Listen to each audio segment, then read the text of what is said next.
Thank you very much, everyone. It's a great honor to be with the President of South Africa, President Ramaphosa, and he is a man who is certainly in some circles really respected, other circles a little bit less respected, like all of us, in all fairness, like all of us. We all like that. We also have a few of my friends. Ernie Els, a great golfer. He's a truly great golfer.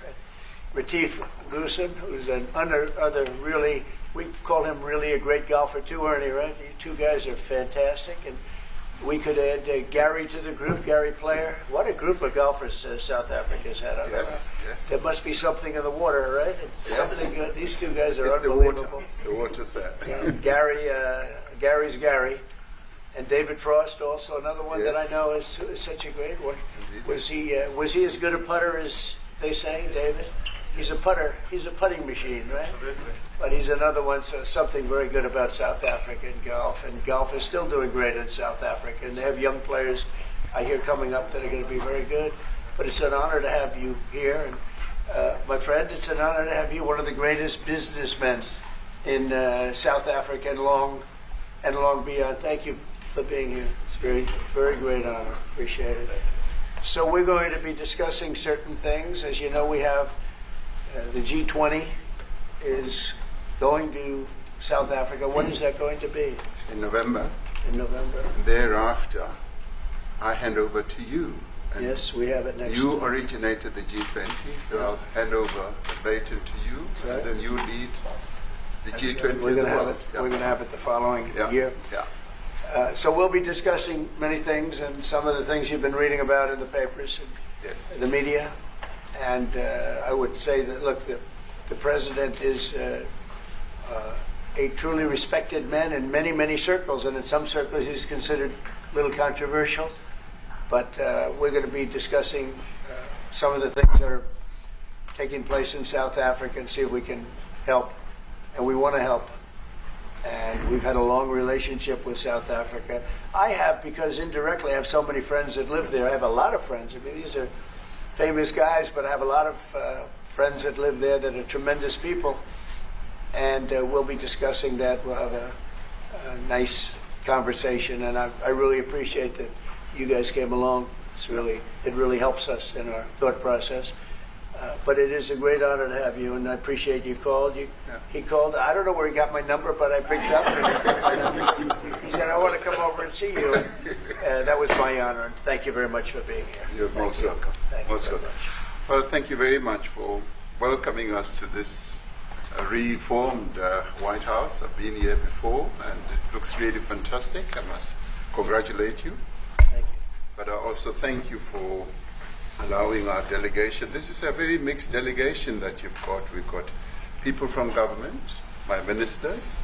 I've got someone from the trade union movement who we really collaborate with, and from business as well, and our sporting legends.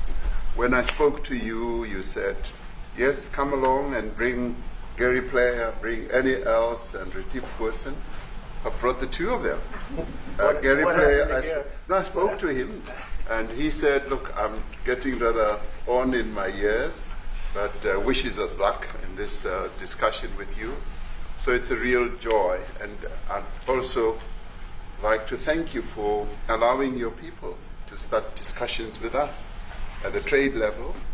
I mean, we are essentially here to reset the relationship between the United States and South Africa. We are long-standing partners in many, many ways. We've collaborated in many fields, in space issues, in energy, and in trade, and we therefore need to reset that, particularly in the light of some of the announcements that you made on trade and investment. So we want to advance more trade between the two of us, two countries, and our people now have been empowered by yourself and by myself to start engaging, and we hope that we will be able to fuel that engagement during our talks. And we also want to discuss issues that have to do with how we promote further investments in both countries. We've got about 22 companies from South Africa that have invested in the US, thus creating a number of jobs.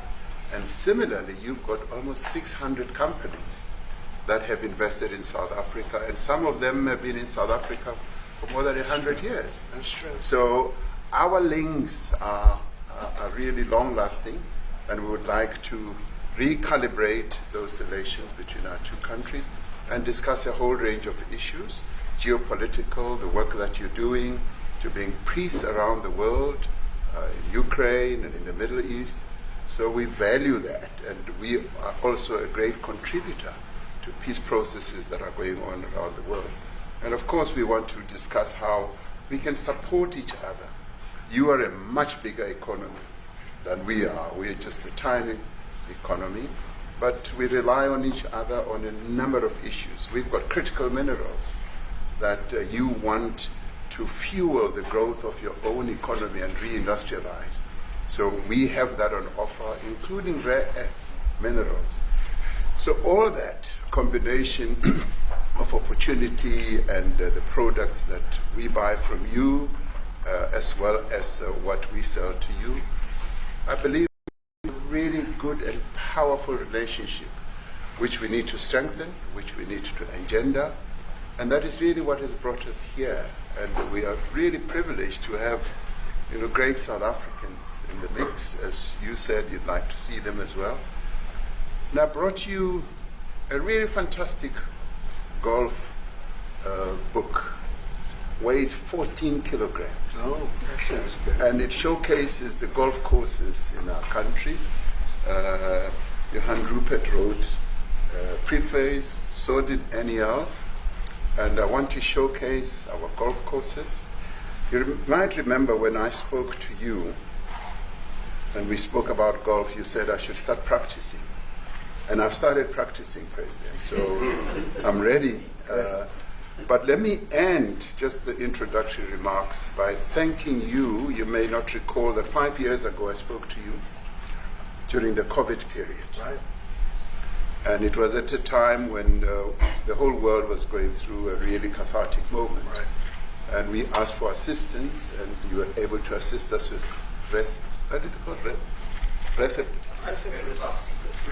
respirators, and you kept to your word, and you delivered respirators to us. We didn't have as many in our country, and it really helped to help us deal with COVID. So I'm here also to say thank you and to thank the people of America for having helped us during a really difficult time. Being the small economy that we are, we needed help from around the world. And you were there to provide that. So thank you very much. I remember the call. Yeah. We sent 150 respirators. We became the respirator king. We started making them. Nobody had them. We had very few of them. That's right. But they were very helpful. But we sent 150, and I appreciated the letter. You wrote me a letter. And that's right. Yeah. Thank you. Yeah. I appreciate that very much. Thank you very much for that. It really touched my heart after I spoke to you, and you delivered. It's a great honor. Thank you very much indeed. Yeah. Any questions, please? Mr. President, you welcome white Afrikaner refugees here. Can you explain to Americans why it's appropriate to welcome white Afrikaners here when other refugees like Afghans, Venezuelans, Haitians have all had their protective status revoked? Well, this is a group, NBC, that is truly fake news. They ask a lot of questions in a very pointed way. They're not questions, they're statements. We've had tremendous complaints about Africa, about other countries too, from people. They say there's a lot of bad things going on in Africa, and that's what we're going to be discussing today. When you say we don't take others, all you have to do is take a look at the southern border. We let 21 million people come through our border, totally unchecked, totally unvetted. They came from all over the world. In many cases, they're criminals. They come from prisons. They come from mental institutions. They come from street gangs. They're drug dealers. So don't say that we didn't take them. We take them. We're trying to get them out as fast as we can. And we're doing record business on that. And we just won a big case where we're allowed to send back hundreds of criminals to Venezuela. Just won that today in the Supreme Court. I'm happy to hear. But we do have a lot of people are very concerned with regard to South Africa, and that's really the purpose of the meeting, and we'll see how that turns out. But we have many people that feel they're being persecuted, and they're coming to the United States. So we take from many locations if we feel there's persecution or genocide going on. And we had a lot of people. I must tell you, Mr. President, we have had a tremendous number of people, especially since they've seen this. Generally, they're white farmers, and they're fleeing South Africa, and it's a very sad thing to see. But I hope we can have an explanation of that, because I know you don't want that. It's a kind of a different meeting. Normally we have meetings, we talk about trade, and we'll be talking about trade and other things. But that certainly will be a subject that comes up. Yeah. Yes, please. Yeah, Brian? Thank you very much. I'd like to get your thoughts on Letitia James. Director Polte, according to him, Letitia James says that the alleged mortgage fraud was simply a mistake. I want to get your thoughts on that. She put down that her father was her husband in order, and this is very similar to, I guess, the false attacks they had on you. Well, I don't know what it is currently, but Letitia James, who's the Attorney General of New York State, it seemed, I'm not involved in that at all. I know it's being handled by various groups, I guess, but it's major fraud, mortgage documents, and fraudulent everything. Yeah, I think she said the father was her husband, which she had to have a husband, or so she chose her father, and she put it down, and she had didn't she sign in Virginia, yet she said she lived in Virginia, yet she's the New York State Attorney General, and she did that for tax reasons, so she could take advantage of taxes. And she had the wrong number of units. She had a much different number, which wouldn't have allowed her to qualify and scam the government. So I don't know. I think she's very bad for New York, but I really don't know too much about it. But I appreciate the question. Yes, sir. Thank you very much. Yes, Yes. Mr. President, what's the narrative for you to be convinced that there's no genocide? Please. Thank you, Mr. President. So May 25th will be the celebration of Africa Day, which pretty much a lot of celebration will be taking place around the world, including here in the United States. What is your message to the entire African continent, African people, in this important occasion? Well, I want to see peace, and I want to see happiness. I want to see health, and you have incredible land. There's tremendous value. A lot of countries don't have that value in the land, the value you have. We have a situation, I think you probably heard about it. We've done, through some very talented people, helped settle a war that's been raging for years, Rwanda and the Congo. And I think we've done it. Believe it or not, I think we've done it. And could you just say a few words about that, my friend? Yes. A couple of weeks ago, the two parties signed a declaration of principles in which they've agreed on the way forward. And they have both submitted draft peace agreements, and we have put together one that incorporates both of their suggestions, and we've given it to them. So we're in the process of finalizing Looking this. good, right? Looking very good. We have to thank you for even those efforts, because the African continent, particularly SADC, our Southern African Development Community, has for years been seeking to foster peace in the Democratic Republic of the Congo. So all efforts, including those from outside the continent and inside the continent, are really worthwhile. We are removing our troops from there so that peace can then prevail in that whole area. And we hope that with the support of the international community, we will really have peace in that area. It's so vital, it's so important for the whole region. Well, we sent our people there, and I think we did a very good job, as headed by my friend, and that was great. That was great. I mean, I'm just hearing phenomenal reports, because all I'm hearing is death, and they're chopping heads off, and it's horrible over there. And it was really brave of you to go there, and I really appreciate it. And it looks like we have something very, very substantial. We also talked about trade with them in terms of rare earth and all, but really more for it's like if you take a look at what we just did with Pakistan and India, we settled that whole thing, and I think I settled it through trade. We're doing a big deal with India. We're doing a big deal with Pakistan, and I said, "What are you guys doing?" You know, somebody had to be the last one to shoot, but the shooting was getting worse and worse, bigger and bigger, deeper and deeper into the countries, and we spoke to them, and I think we, you know, I hate to say we got it settled, and then 2 days later, something happens, and they say it's Trump's fault, but Pakistan has got some excellent people and some really good, a great leader. And India is my friend, Modi. And he's a mutual friend. Yeah, he's a great guy. And I called them both, and we just did something good. We're trying to settle Russia, Ukraine. We spoke with President Putin for 2.5 hours the day before yesterday. I think we made a lot of progress, but that's a bloodbath. 5,000 people are being killed a week, 5,000 soldiers a week, not including people in cities and towns that are also being killed. So we're trying to help. And it doesn't affect us. It's not our people. It's not our soldiers. It's Ukraine and it's Russia. But if we can save 5,000 souls, we'll do it. You know, we're pretty good at it. But that's a bad situation. That is a really bad situation. Well, you'd recall when President Zelensky was coming to South Africa, that's when I spoke to you. That's right. We both agreed that we need to push the peace message so that there can really be peace. And we've been involved in the Ukraine-Russia conflict for quite a while through my Minister of State Security here. We've been dealing with them, the exchange of children who were taken away, going through names and addresses and all that. So we've been invested in that whole process as well. And the moves that you are making are fully supported by us because we would like to see the end of that war. That's true. I called Zelensky, and they said, he's in South Africa. I said, what the hell is he doing in South Africa? He was talking to us. We got to speak. I said, that's a strange one. I said, what are you doing in South Africa? Yes. That's a strange one. He's trying to make peace. But we taking him.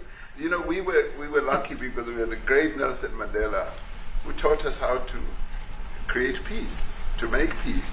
So we were imparting some of those lessons to him, some of those learnings, and I specifically mentioned to him that this is how Nelson Mandela taught us, that when you want to have a peace in a country, do it on an unconditional basis and sit down and talk. And that's precisely what I'm sure he's going to heed. Well, we're going to see what happens with that one. It's there's a lot of hatred. There's a lot of death. It's a bloodbath. It is. Unfortunately. I get the satellite pictures of that field, of that killing field. Mm-hmm. You never saw anything like it in your life. It's horrible. It's a horrible thing that goes on, but I think we've made big progress. Sir, on the Yeah, please go ahead. Thank you, Mr. President. Gaza No, not you. Right here. He's from South Africa.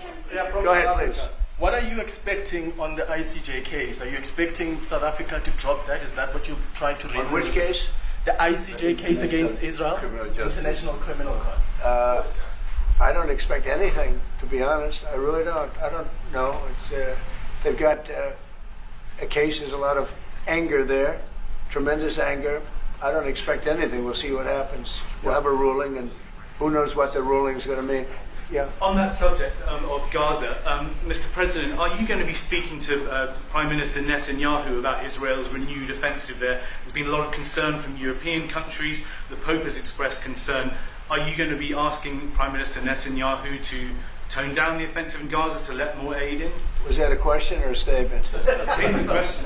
This guy's, you never change. Mr. President, decide what Please. will it take for you to be convinced that there's no white genocide in South Africa? Well, I can answer that for the President.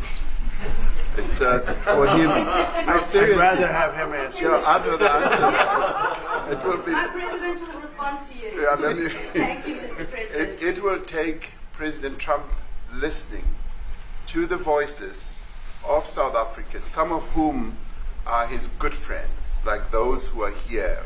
When we have talks between us on around a quiet table, It will take President Trump to listen to them. I'm not going to be repeating what I've been saying. I would say if there was Afrikaner farmer genocide, I can bet you these three gentlemen would not be here, including my Minister of Agriculture. He would not be with me. So it'll take him, President Trump, listening to their stories, to their perspective. That is the answer to your question. But, Mr. President, I must say that we have, wait. We have thousands of stories talking about it. Sure. And we have documentaries, we have news stories. And that. Is Natalie here, somebody here to turn that? I could show you a couple of things. And it has to be responded to. Yeah, sure. Let me see the articles, please, if you would. And turn the lights down. Turn the lights down, and just put this on. It's right behind you, Johan. There's nothing this parliament can do. With or without you, people are going to occupy land. We require no permission from you, from the president, from no one. We don't care. We can do whatever you want to do. Who are you to tell us whether we can occupy land or not? We are going to occupy land. Yes. South Africa, occupy land. That's who we are. Honorable member, can withdraw my membership from this useless parliament. Yes, honorable member. Must never be scared to kill. A revolution demands that at some point there must be killing, because the killing is part of a revolutionary act. Shoot to kill. Yamaza. Kill the poor, the farmer. Kill the poor, the farmer. Pa, pa, pa, pa. To kill. Yamaza. Kill the poor, the farmer. Kill the poor, the farmer. The mayor of DA in PE is a white man. So these people, when you want to hit them hard, go after a white man. They feel a terrible pain because you have touched a white man. Not because Mashaba and Soli will not be touched. They will be touched, don't worry. But we are starting with this whiteness. We are cutting the throat of whiteness. It's Ghana. Shoot to kill. Yamaza. Kill the poor, the farmer. Kill the poor, the farmer. Pa, pa, pa. Shoot to kill. Yamaza. Kill the poor, the farmer. Kill the poor, the farmer. Pa, pa, pa, pa. I don't know what's going to happen in the future. I'm saying you was not called for the killing of white people, at least for now. I can't guarantee the future. Yeah, but I mean, you'd understand somebody watching that, especially as it gets shared on Twitter. They freak out. It sounds like a genocidal. But it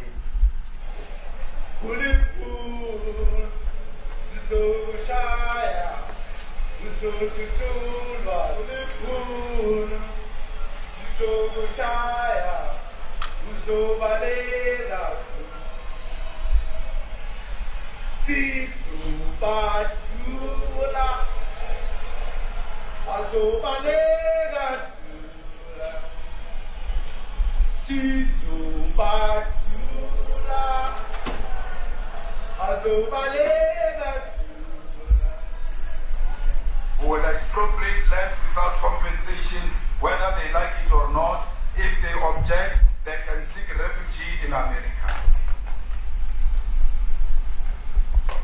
Now this is very bad. These are burial sites right here. Burial sites. Over 1,000 of white farmers, and those cars are lined up to pay love on a Sunday morning. Each one of those white things you see is a cross, and there's approximately 1,000 of them. They're all white farmers. the family of white farmers. And those cars aren't driving, they're stopped there to pay respects to their family member who was killed. And it's a terrible sight. I've never seen anything like it. Both sides of the road you have crosses.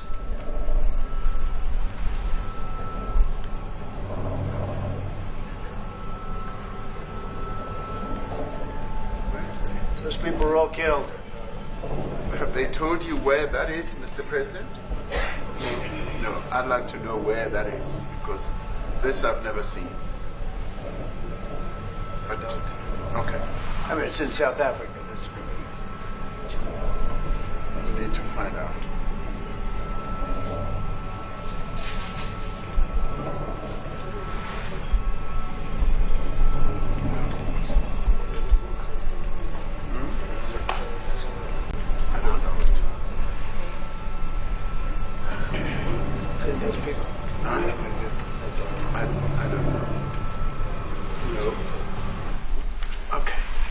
Mr. President, the Pentagon announced that it would be accepting a Qatari jet to be used as Air Force One. Perhaps What are you talking about? Can we have a South Africa question, please?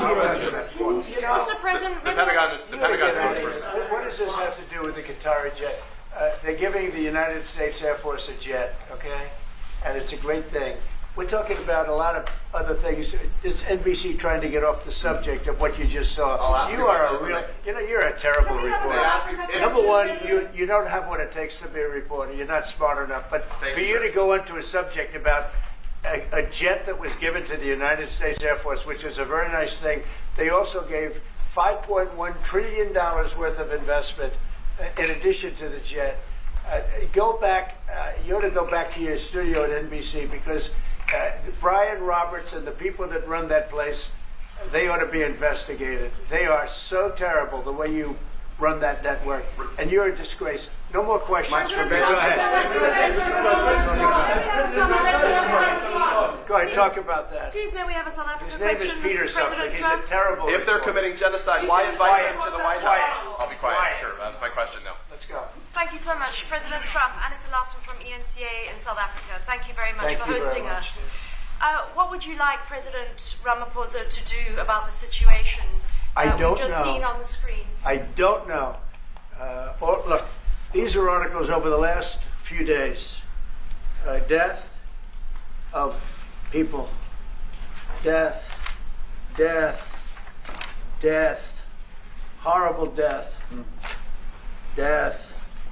I don't know. But you know that there are Pick black anyone. people who are White dying South the most. Africans are fleeing because of the violence and racist laws. And this is all.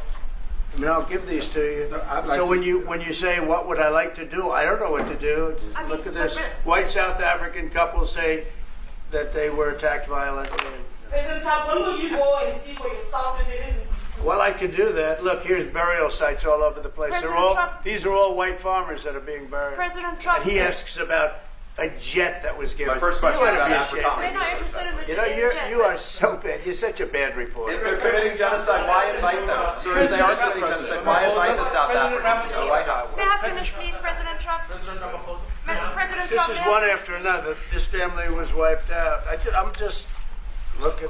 Can we get a response from President Can you give us your Ramaphosa? reaction to those videos, Mr. President Trump, could you? Well, I think the videos are so. More than white people? No. When you look at the videos, I mean, how does it get worse? And these are people that are officials, and they're saying that kill the white farmer and take their land. That's what it is. And I have other friends in South Africa. I have people that left. One in particular that says you can't go there. He said they want to take your land. They take your land and they kill you. It's okay, and they say it's okay to do. Now we're going to talk about it. But this is a tremendous look. This is story recent. These are all people that recently got killed. Yeah. And I don't know how it can get any worse. These are President Trump, and you know, the men that you saw, the people that you saw in that movie, those are officials. Those are people that were in office. They had one march, they had a dance in your parliament, whatever you may call it, legislature. But let me clarify that. Yeah. Let me clarify that, because what you saw, the speeches that were being made, One, that is not government policy. We have a multi-party democracy in South Africa that allows people to express themselves, political parties to adhere to various policies, and in many cases, or in some cases, those policies do not go along with government policy. Our government policy is completely against what he was saying, even in the parliament. And they're a small minority party, which is allowed to exist in terms of our constitution. But you do allow them to take land. No. You do allow them to take land. Nobody can take land. And then when they take the land, they kill the white farmer. And when they kill the white farmer, nothing happens to them. No, there is nothing happens to them. There is criminality in our country. People who do get killed, unfortunately, through criminal activity, are not only white people. Majority of them are black people. And we have now the farmers are black. The farmers are not black. I don't say that's good or bad, but the farmers are not black. And the people that are being killed in large numbers, and you saw all those grave sites, and those are people that loved ones going, I guess on a Sunday morning, they told me, to pay respect to their loved ones that were killed. Their heads chopped off. They died violently. And, you know, I mean, we're here to talk about it, and I didn't know we'd get involved here. But I will say this, that if the news wasn't fake, like NBC, which is fake news, totally, one of the worst, ABC, NBC, CBS, horrible. But if they weren't fake news like this jerk that we have here, if we had real reporters, they'd be covering it. But the fake news in this country doesn't talk about that. They don't want to talk about it, but now they have to talk about it. But they won't. This won't even be a subject. They'll have him talking about why did a country give a free, think of this, why did a country give an airplane to the United States Air Force? Okay? The United States, not to me, to the United States Air Force, so they could help us out, because we need an Air Force One until that's Air Force One, it's being built.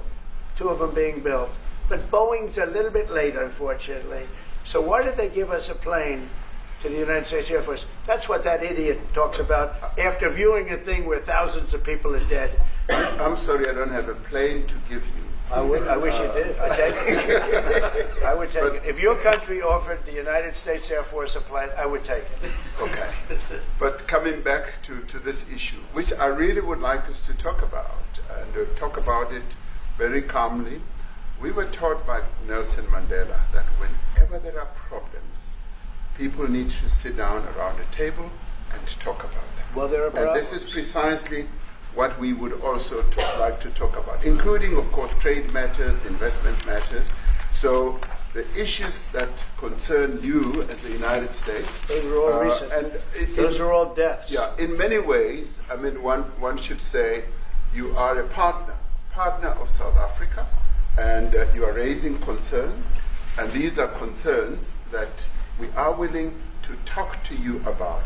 Let me just add quickly, you know, the criminality that we are experiencing in our country needs quite a lot of technological capability. And in one of our areas in South Africa, we're using US technology, which is able to, in many ways, identify where shootings are happening and all that. And I'd like to talk about that, because there is support that we can get from you as the United States to help us deal with all these acts of criminality. And that is what I believe partnership is all about. And we are here as a partner so that we can help each other whenever there are challenges. So I'd like us to discuss it, and of course outside of the media, so that we sit down and have a really good discussion that will lead to good outcomes. Are there any other further punitive measures that could be in place should you not be satisfied that South Africa is fixing some of the very bad things, in inverted commas, that you tweeted are happening? Well, there are a lot of bad things happening in many countries, but this in particular has been very, very bad, and because of we're going to have the whole world watching in another short period of time because you have the G20, and that's a big deal. And it seems like, I mean, I want you to look good. I don't want you to look bad. Very good. But we have hundreds of people, thousands of people trying to come into our country because they feel they're going to be killed and their land is going to be confiscated. And you do have laws that were passed that gives you the right to confiscate land for no payment. You can take away land for no payment. I want to clarify that because we have a constitution. Our constitution guarantees and protects the sanctity of tenure of land ownership. And that constitution protects all South Africans with regard to land ownership. However, we do say, because we've got to deal with the past, the government, and as your government also has the right to expropriate land for public use. And you're doing that. And we've never really gotten underway with that. And we are going to be doing you're so. You're taking people's land away we have not. from them. We have, and those people, in many cases, are being executed. They're being executed.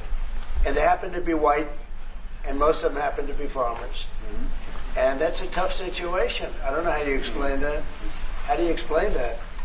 They're taking people's land away, and in many cases, those people are being executed. And in many cases, it's not the government that's doing it. It's people that kill them and then take their land, and nothing happens to them.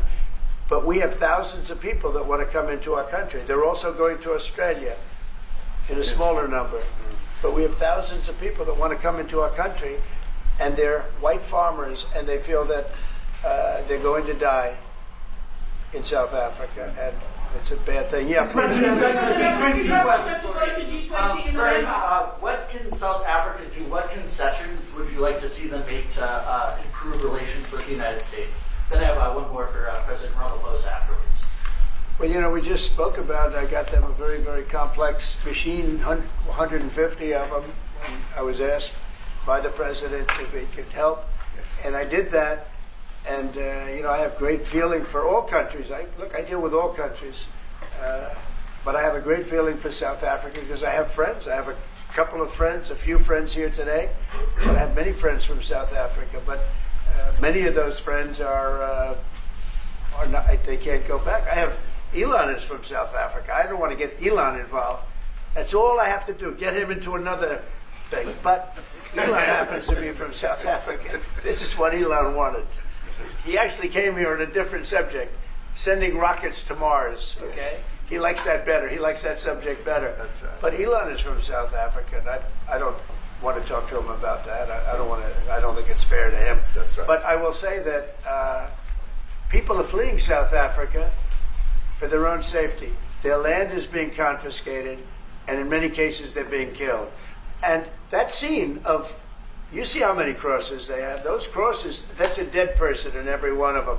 And those trucks or cars are paying their respects to all of those dead people on a Sunday morning.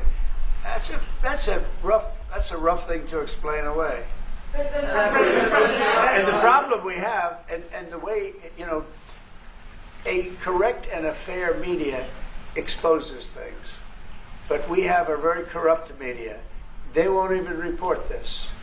If this were the other way around, it would be the biggest story. Now, I will say apartheid, terrible. That was the biggest story. That was reported all the time. This is sort of the opposite of apartheid. What's happening now is never reported. Nobody knows about it.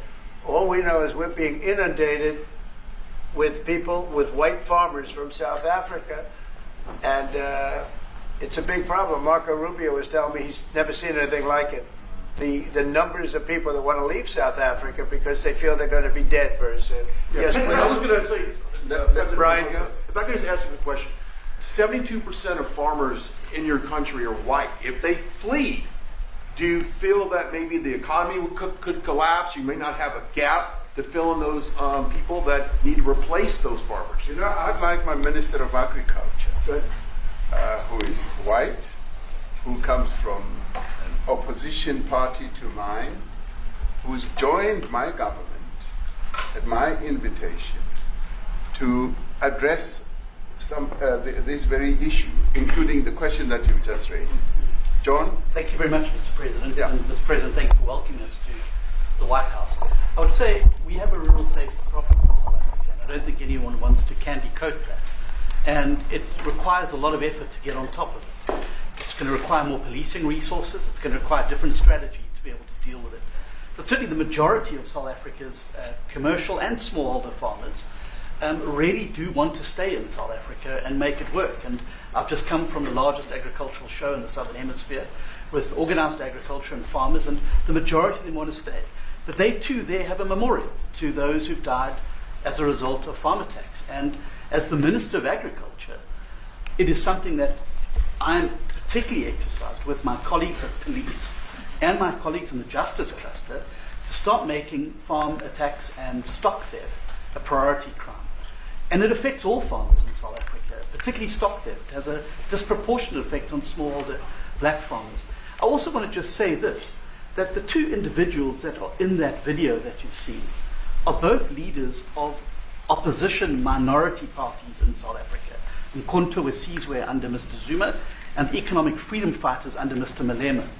Now the reason that my party, the Democratic Alliance, which has been an opposition party for over 30 years, chose to join hands with Mr. Ramaphosa's party was precisely to keep those people out of power.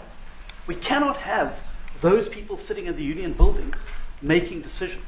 And that is why after 30 years of us exchanging barbs across the floor in Parliament and trying to get one over on each other, we've decided to join hands precisely to keep that lot out of government. Because the day they get in to the doors of the union buildings in South Africa or control of our Parliament, that's what you're going to see.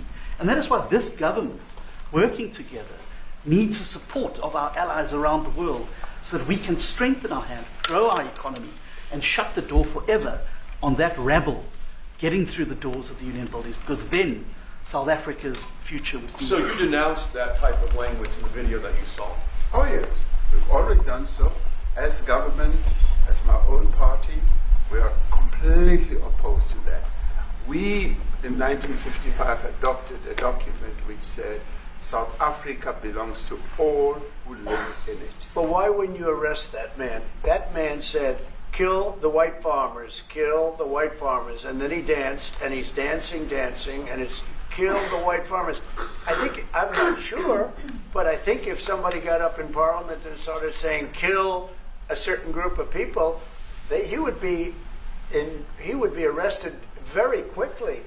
That man is going all over South Africa, and that's not a small party. That was a stadium that holds 100,000 people, and I hardly saw an empty seat. That's a lot of people. That's a lot of representation. And those crosses, we have dead white people, dead white farmers, mostly. And you take a look at Australia, they're being inundated, and we're being inundated with people that want to get out. And their farm is valueless. It's valueless. And they just want to get out with their life.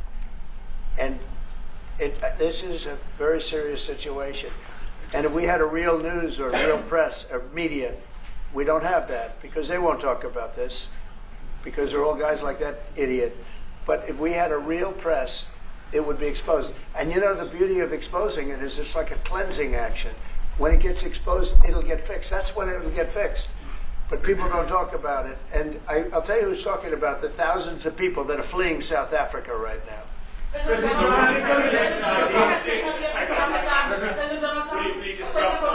discussed USAID and the devastating impact the cuts are having across the African continent. Yeah, well, it's devastating, and hopefully a lot of people are going to start spending a lot of money. And I've talked to other nations. We want them to chip in and spend money too. And we've spent a lot, and it's a tremendous problem going on in many countries. A lot of problems going on. The United States always gets the request for money. Nobody else helps, as you know. Europe doesn't help. Europe hasn't given anything. All they do is sue our companies. You know, they sue Apple, and they sue all of our companies. Apple had to pay $17 billion on a nonsense lawsuit. Very unfair. But we're going to always be there to help. It's showing rightly South African broadcasting. If this Afrikaner resettlement issue is resolved, we're going to go into a room after this. You guys are going to talk. If it is resolved, what is the potential for the future-looking relationship fantastic. It's got to be resolved. It should be resolved. It's a little bit bad when you see a stadium with 100,000 people in it, because that means it's more than just a little movement. It's a pretty big movement in South Africa. So it has to be resolved.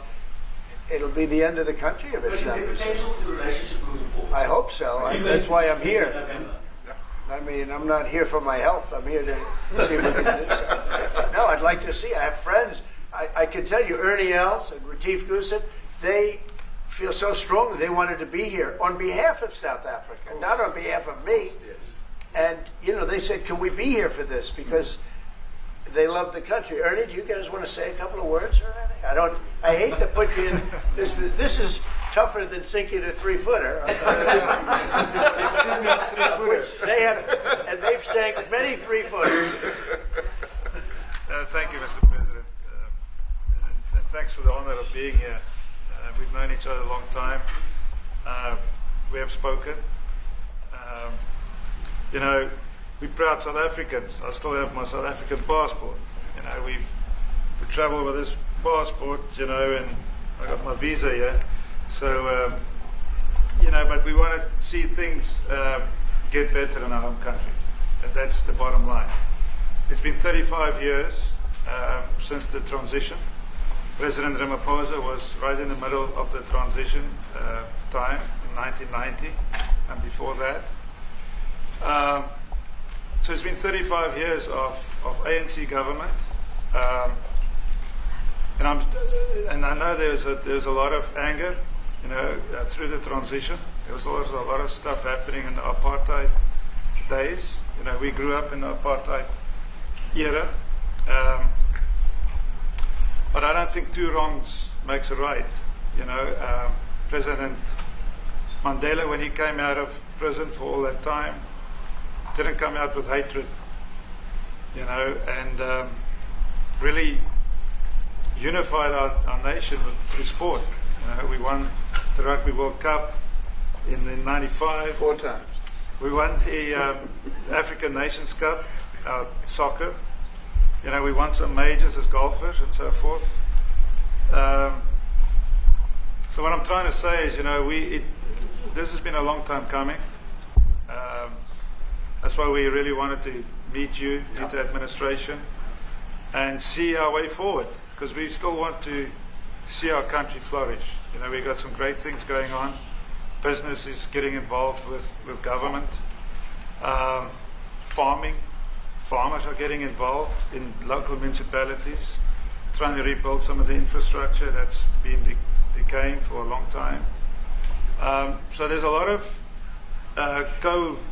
coexistence going on and help from a lot of areas. But I feel we need the US to push this thing through. We've got a great ally if we can have the US. It's always been an ally of South Africa for a very long time. Even in the days of the war, up in Angola, you guys helped us. So very important for us to have your support and get the change we need. Where did you do that well? He might have done that even better than he plays golf, which is almost impossible. Johan, please. Sorry, Mr. President, if you had to wind all of those tapes properly, you will see I'm the biggest target of that rabble-rouser. Number one for over 10 years, Mr. Malema. In fact, the first time I met him, he was in the youth league with that gentleman, and look how he's changed. Right. We have too many deaths, but it's across the board. It's not only white farmers, it's across the board. And we need technological help. We need Starlink at every little police station. We need drones. I actually got drones donated for the peace parks to stop elephant and rhino poaching. And his predecessor stopped the importation because he said the United States would spy on us. I mean, US SpaceX the ridicule. So if you can help us. Remember, sir, you and I lived in New York in the 70s. We never thought New York could be what it became. 2 commissioners, a tough mayor. We need your help to stop this awful killing. But it's across the board. Ernie is right now building a house in George. I'm building 3 cottages for my grandchildren on a farm outside Graaff-Reinet. I often go to bed without locking the door. And we have a serious problem with illegal aliens who stream across the border. And if you really look at our statistics, a lot of these murders, firstly it's unemployment and illegal aliens. And then I met Vice President Varts many years ago at Charlie Rose show. My wife loved the book. And she reminded me this morning that you emphasized the devastation that occurs when big companies leave towns and cities, and there's a culture of dependency that develops. I remember you discussing it. Now that's our problem. If we don't get our economy to grow, the culture of dependency and the lawlessness will increase. I've been against apartheid all my life, and I'm their #1 target. Please just Google my name and Malema. You'll see it, sir. Yeah. He marched on the But farm. the crime is bad. The crime is terrible, sir, but Mr. Steenhuisen won't admit to it, but he runs the Western Cape, where I live. And the biggest murder rate is in the Cape Flats. Gangs. We've got gang warfare. Like your M33 or whatever, these guys. We've got equivalents there. But we need your help, sir. And we need Elon technology. Well, one of the real areas of support is really in investments. We've got to grow our economy, because through growing the economy, we're then able to create more jobs. Because crime really thrives where there is inequality and unemployment. And that is one of the reasons that has brought us here, to improve our investment relations, our trade relations, so that we can preserve the number of jobs that your companies have created in South Africa. By virtue of what we export to you, we are able to create up to 500,000 jobs in the auto industry, in the agricultural industry, and a number of other industries, mining, where we export things to you. And we also know that as South African companies invest here, you are also able to create jobs. So it's a mutually beneficial relationship. So our main real reason for being here is to foster trade and investment, so that we are able to grow our economy with your support, and so that we are also able to address all these societal problems, because criminality thrives when people are unemployed, when they have no other hope to eke out a living. So that is what we need to resolve. And your support, your partnership with us is what is really going to give us a strong capability to move forward. Excuse me, do you have anything to say? I mean, I don't want to leave you out. You know, the guy won 3 or 4 majors. 3 or 4? No, only 2. 2. That's a lot. By the way, 2's a lot. A lot of tournaments you won too. Do you have anything to say? Yeah, thank you, Mr. President. President Ramaphosa. I grew up in an area in South Africa that is a farmland area, Polokwane. Yeah. And there is some issues up there. Obviously, my dad was a property developer as well as a part-time farmer. And yeah, some of these buddy farmers got killed. The farm is still going. My brothers run it. But it's a constant battle with farms they're trying to burn the farms down to chase you away. So it is a concern to try and make a living as a farmer. And at the end of the day, without farmers, there's no food on the plate. So we need the farmers And to your brother produce loves the food. farming, right? He wouldn't do it. He wouldn't even want to do what you're doing, right? They love farming. They don't want to leave. But it's a struggle. Yeah, and you know, food and fresh water is the most important thing in life. You know, without those two things, we can't survive. How is the water there? The water is great. Obviously, all the water comes out of the borehole, out of ground for us down there.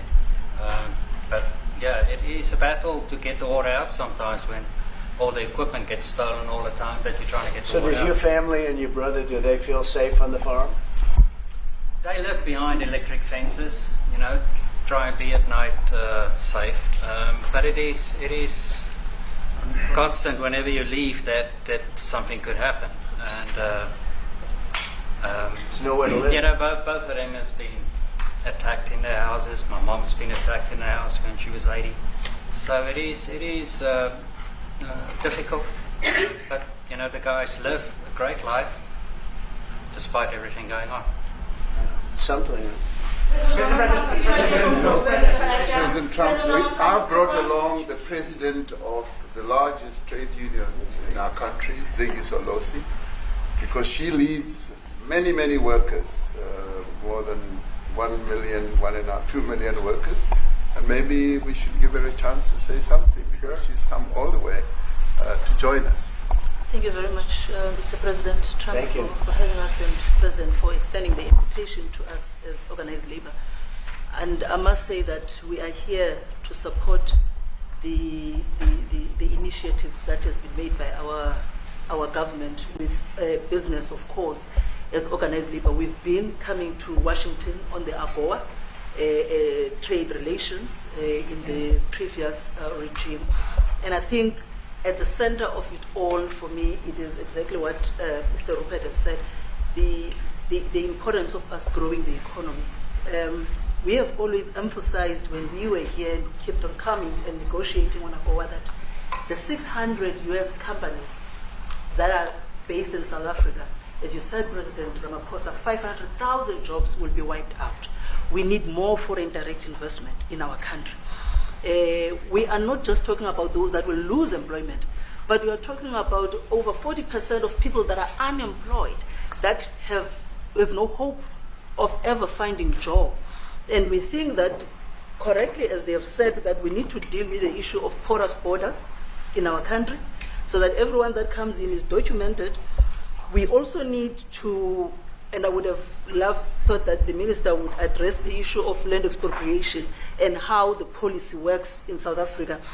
Recently, President, as you were preparing to come here on the news, in, I think it was in Natal, there was a handover of farms, and white farmers were saying, we are donating the land, but also there is a willing buyer, willing seller in South Africa. So there is no expropriation without compensation, but it is a willing buyer, willing seller. And that white farmer was even saying, President, that the government is even paying more in buying the land than what the land is worth of. And I think those are the realities, President, that we must say that we need to address, of course, but also the importance of agriculture linked to AGOA. People rely on it, and I think, as Retief have said, for survival and living. But lastly, for me, President, is also the issue of the crime statistics. There is no doubt about it that we are a violent nation, you know, for a number of reasons, and we're not condoning anything. But also, if you go into the rural areas where black majority are, you would see women, elderly, being raped, being killed, being murdered. And these are black elderly women that would be found throat slits, raped multiple times, and all of that. And the problem in South Africa, it is not necessarily about race, but it is about crime.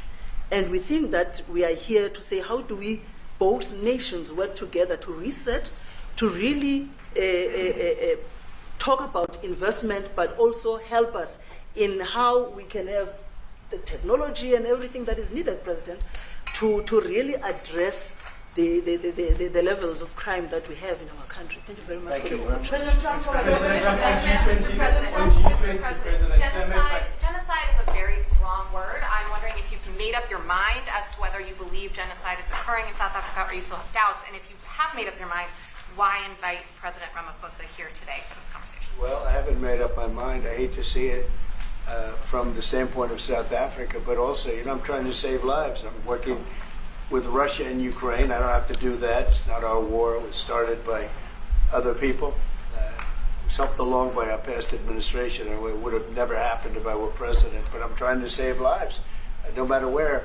Rwanda, I have nothing to do with Rwanda and the Congo, but I felt I had a very talented person in this administration, and I sent him there, and he did an unbelievable job, I think. I mean, we're going to find out, but he's done the hardest part of the job. It should happen. If I can save lives, I want to save the lives. If it's in Africa, that's great. If it's in Europe, if it's wherever it may be. And it's a very small investment to do, believe me, compared to what the consequences are. So I hope we can do something. Look, I have so many friends. These two men, I have great admiration for them because I know what they do for a living. And that's a very hard living. Going from city to city, from country to country, and hitting a ball 350 yards like they do, and better than you and I. Getting the ball in the hole. It's a very tough, with lots of people watching, right? Yes, That's a very tough living. They're champions. I respect champions, and I respect very much. And I think the country is very lucky. They really wanted to be here. That's true. They could be elsewhere. They could be on a beautiful fairway someplace, and they wanted to be here. So, my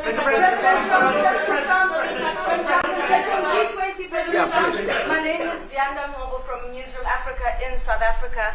How important is it for the United States to be at our G20 summit in November, given the relationship between our two countries? You've just heard what has been said to you just now. Are you coming? And are you preparing to come? So without the United States, the G20, just like the G7, used to be the G8, but brilliantly they threw Russia out. Would have been a lot better if Russia was in. A lot of people would say, oh, that's not it. Because if Russia was in, you probably wouldn't have this war. And if you had a different president, you wouldn't have the war either. But we have a G7. It's important that the United States is in both of them. I think without the United States, I really believe it's not very important. It's not the same meaning. As I said to President Trump, the U.S. really originated the G20. And it's important that the United States continues to play a key role in the G20. And we are privileged to be the president of the G20. But we are even overjoyed that we are going to hand over to the United States, who are the originators. And for that reason, I expect the United States to continue playing the leadership role in the G20 together with other countries. And I've said when I initially spoke to President Trump on the phone, I want him to come to South Africa for a state visit, and I also want him to come and participate in the G20. And I want to gladly hand over to President Trump to take the leadership of the G20 forward in November. Thank you very much. Thank you very much. Thank you. What is it going to take to convince you They don't want to leave. They like you so much.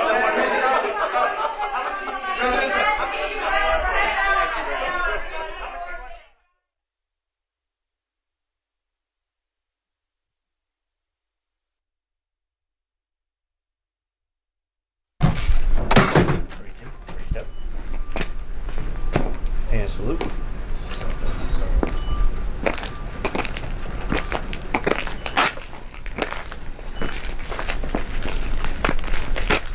Thank you very much.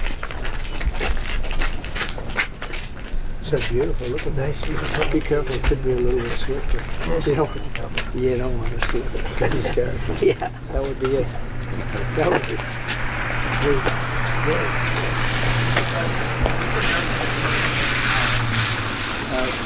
somebody else very special. Very special.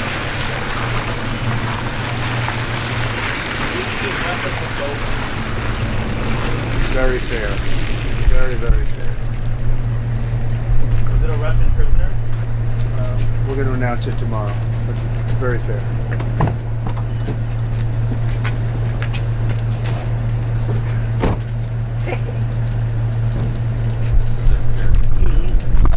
Mr. President, why did you not use the government plane to go pick up both men? Save the government money. How much? A lot. We save the government a lot of money. Are you concerned about safety? Did Russia pass the plane? Mr. President, Mark Fogel. He looks good.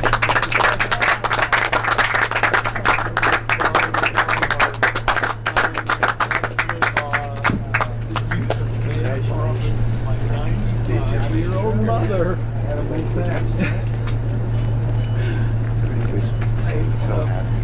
It's very difficult to articulate how proud I am of you and how proud I am of what you've done and being back in my country. And it's the most amazing. I love it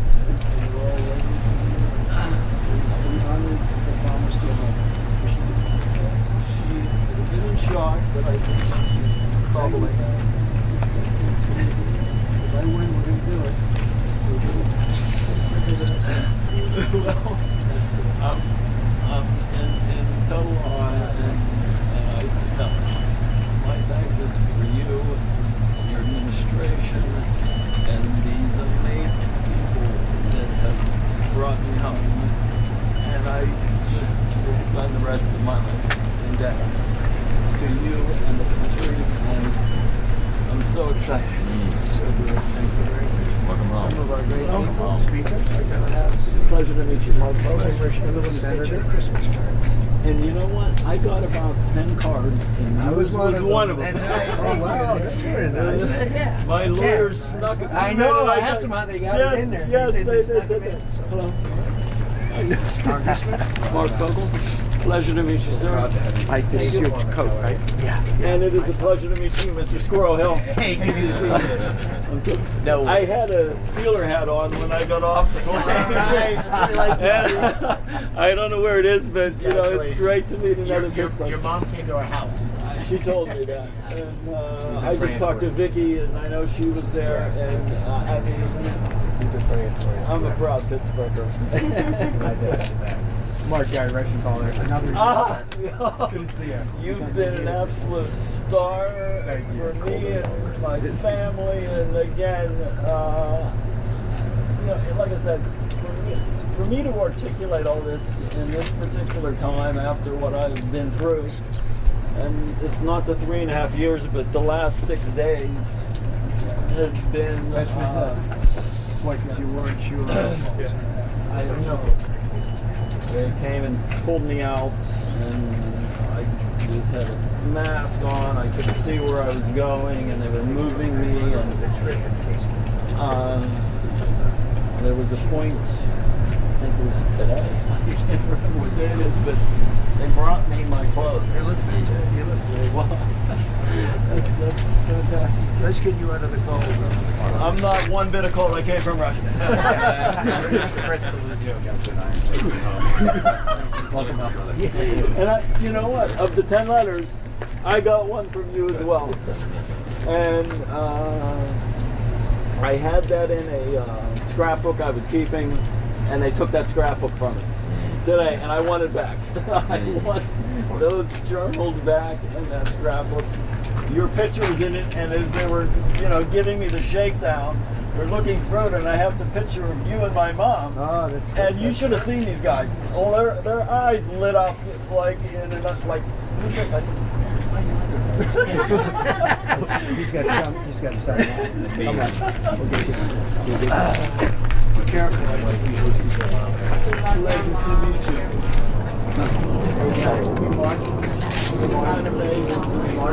I want to introduce you to somebody here. John Radford. Pleasure to meet you, sir. Personally negotiating. Thank you from the bottom of my heart, from every ounce of my energies. I thank you, and I will for the rest of my life. Thank you so much. To have you home. Mr. Walton, for the coat. I felt so bad. Ow, stop it. Say more. It's all cold in Russia. Yeah, yeah. It's a little cold.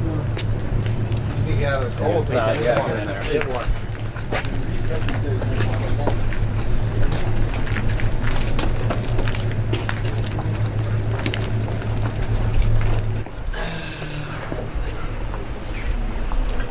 Everybody knows Mark. He's become a very famous guy.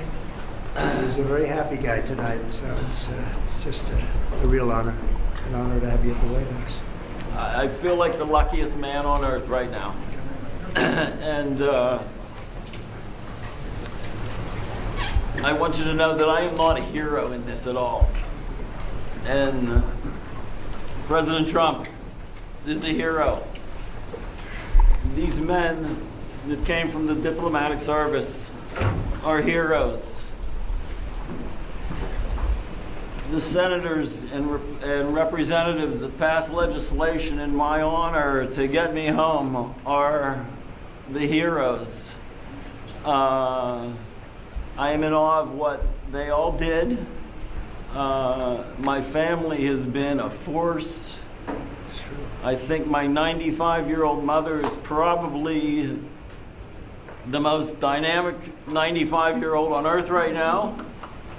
And I am so indebted to so many people. I think I remember a Churchill quote that he said when the RAF was fighting the Luftwaffe, and he said that never have so many owed so much to so few. And I put myself, fortunately and unfortunately, into that category, and I said, never has one owed so much to so many, that this superorganism of people that came to my support and the love that I was given sustained me for 3.5 years in a prison, that had me in hospitals for more than 100 days. I was given more than 400 injections in that time. And knowing I had the support of my fellow Pennsylvanians, my family, my friends, it was so overwhelming that it brought me to my knees and it brought me to tears, but it was my energy, it was my being that kept me going that whole time. And I will forever be indebted to President Trump, to Steve over there. What a dynamic man this guy is. That's true.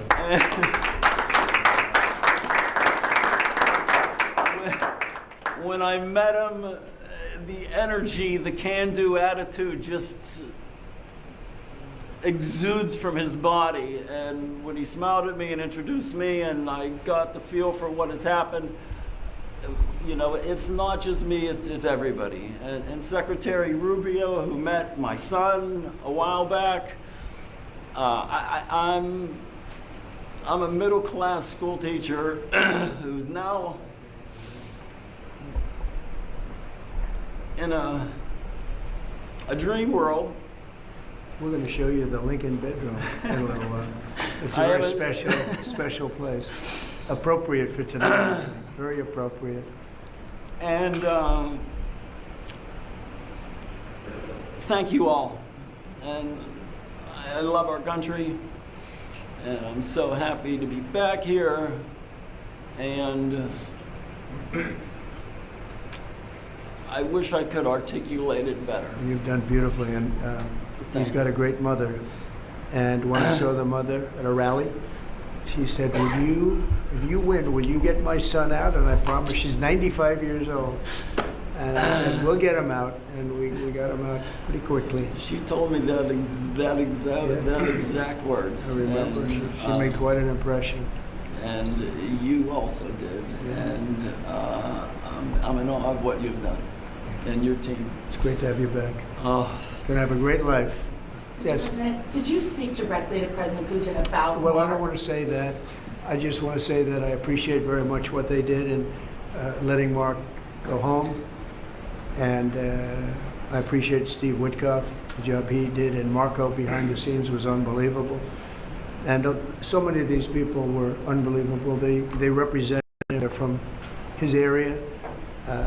And we just wanted to get him back home. I had to get him back home because I would have had big trouble with his mother. And we're going to take him for a little tour of the Lincoln bedroom, which nobody gets to see, and it's very special. Do you want to see it? I would love to. And I also should make mention that President Putin was very generous and statesmanlike in granting me a pardon. I mean, What were the terms of this deal, Mr. President? Very fair, very, very fair, very reasonable. Not like deals you've seen over the years. They were very fair. And I think that's going to lead, and somebody else is being released tomorrow that you will know of. But we wanted to get this done, very important. And Steve wanted to actually fly over and get Mark and get him home properly, because it could be a pretty tough trip. So is this the beginning of a deal, sir? Is this the start? I think there's goodwill in terms of the war. You know, 1.5 million soldiers, young people have been killed. I've met many of them. Yeah, and it's a terrible thing going on. So we want to get that done. I think this could be the very important element. You could be a big part of it, actually, because it could be a big, important part of getting the war over with Ukraine. And we appreciate President Putin's what he did. He was able to pull it off for you, right? He was able to pull it off. We think, and you're here, and you're here, so it was great. We'll tell you a little bit more about it tomorrow, but I think we've made great progress on the war also. Getting the war, I want to get the war ended. That war should not have been. It would have never happened if I was president. It would not have happened. And it did happen, and now you have all blown up cities and dead people. So many dead people.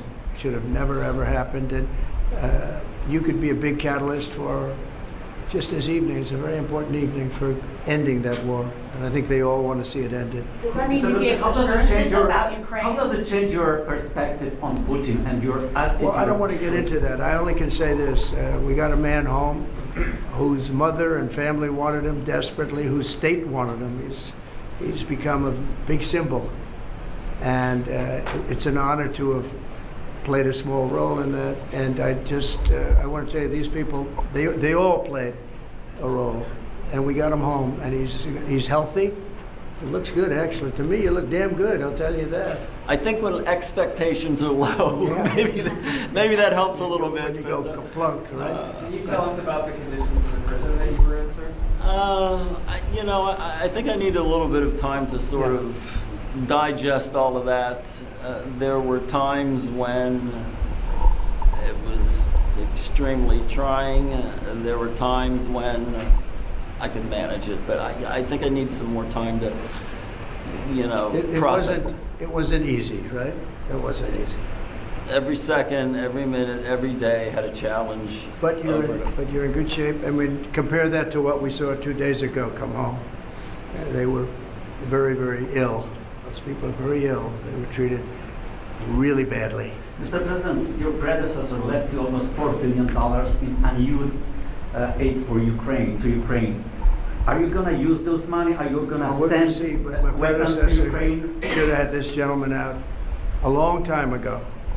You know, we did it in 2.5 weeks. He had 4 years to do it. He should have had Mark out a lot earlier. It's a shame. It's a shame. It was very. Should have never had the war to start off with. Should have never had that war. Would have never happened if I was president. But he should have had him back 3.5 years ago. So it was too bad, but he didn't do it. But we did it. Thank you all very much. Thank you very much. Come on. Mr. President, are reciprocal tariffs still coming tomorrow, or are you waiting until you meet with Modi? We'll see what happens. Have you spoken with President Xi?